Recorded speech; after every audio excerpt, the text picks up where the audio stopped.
In my 50 years of consulting and advising, the most insightful question I've been ever asked was very recent.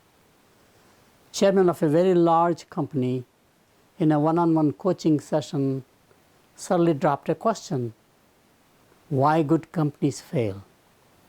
I never thought about companies failing. Institutions never die. It's the individuals who are mortal.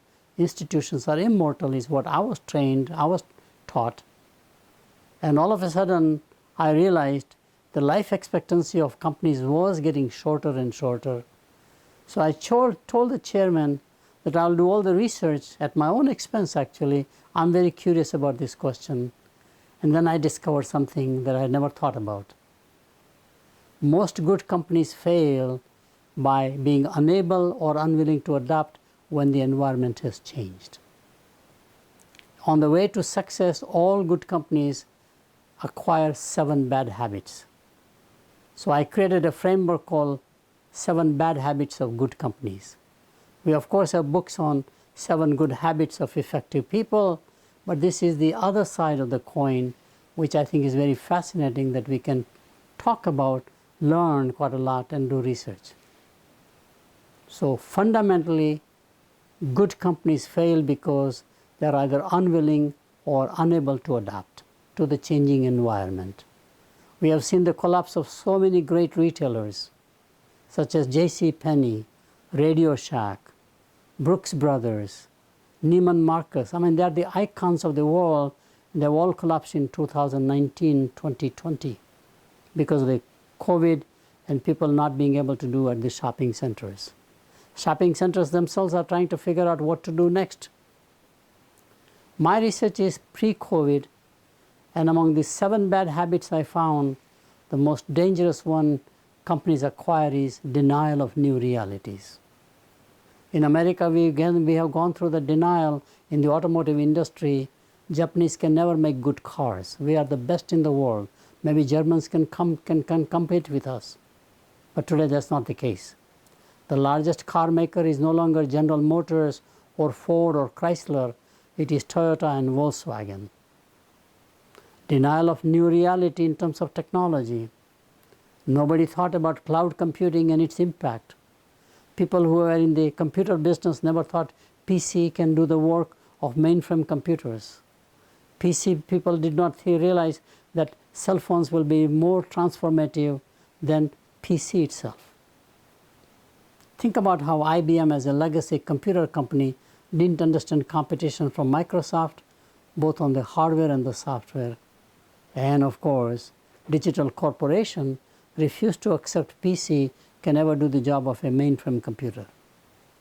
So denial of technology, new technology, disruptive technologies is the second one. And the third one, of course, is global competition. The world is globalizing.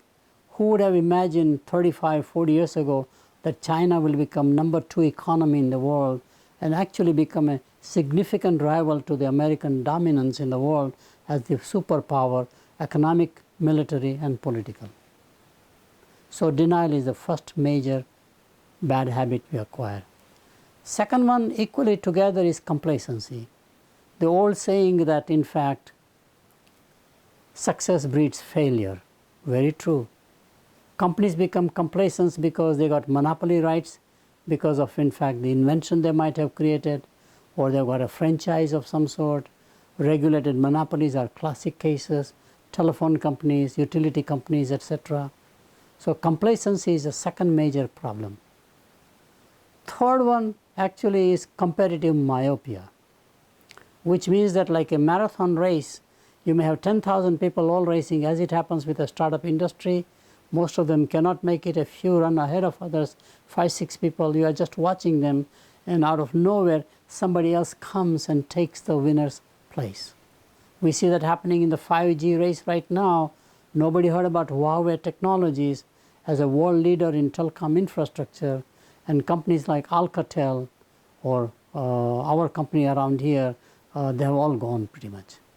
Ericsson is now trying to compete with Huawei Technologies all over the world. So the third major thing is competitive myopia. Fourth major problem of successful companies is arrogance.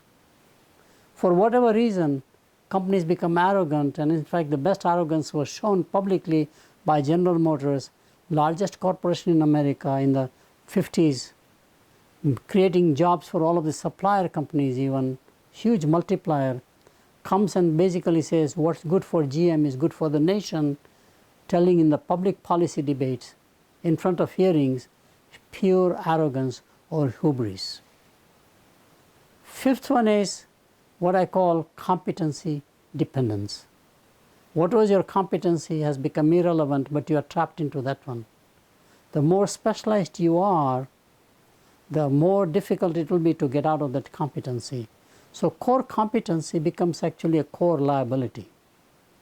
And we have seen many people who are brick and mortar retailers are not able to go to online retailing. Out of nowhere, Amazon comes in, and Amazon changes the paradigm altogether, and you are not able to transition from the physical world to the digital world. Your competency comes in the way. Next, sixth bad habit is volume obsession. There is this belief that economies of scale works, and therefore we can capture more market share at any cost, price reduction, whatever we do, collapse the margin, and ultimately you collapse yourself in the process. This obsession to have a scale is not necessarily the only way to succeed in business.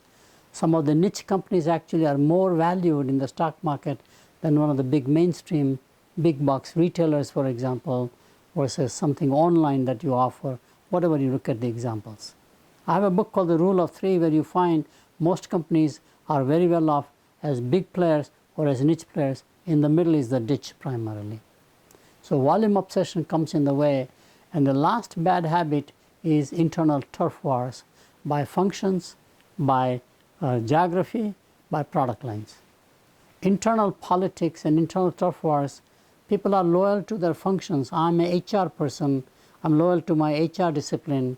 Does not matter who you are, I can work for you or work for somebody else. I'm a R&D person, just I know R&D and I'm loyal to my R&D or engineering or supply chain or marketing, whatever we are. Our allegiance and loyalty is more toward our functional expertise than it is toward the corporation. So 7 bad habits of good companies became a framework. Wrote a book called The Self-Destructive Habits of Good Companies. It is translated in 14 languages so far, and it is coming back again now in prominence because of coronavirus, bringing about enormous disruptive change in the society. So this is the other side of the coin, why good companies fail. And by the way, individual life expectancy is rising and the corporate life expectancy is declining to under 9-10 years. Today's S&P 500, which is the top 500 companies list, if you look at it, companies who were big in 70s, very few are left there. The last major casualty is General Electric. Who would have thought that General Electric will go out of the business or will become smaller and smaller and break it itself up to survive? Fascinating. I hope you have enjoyed this lecture.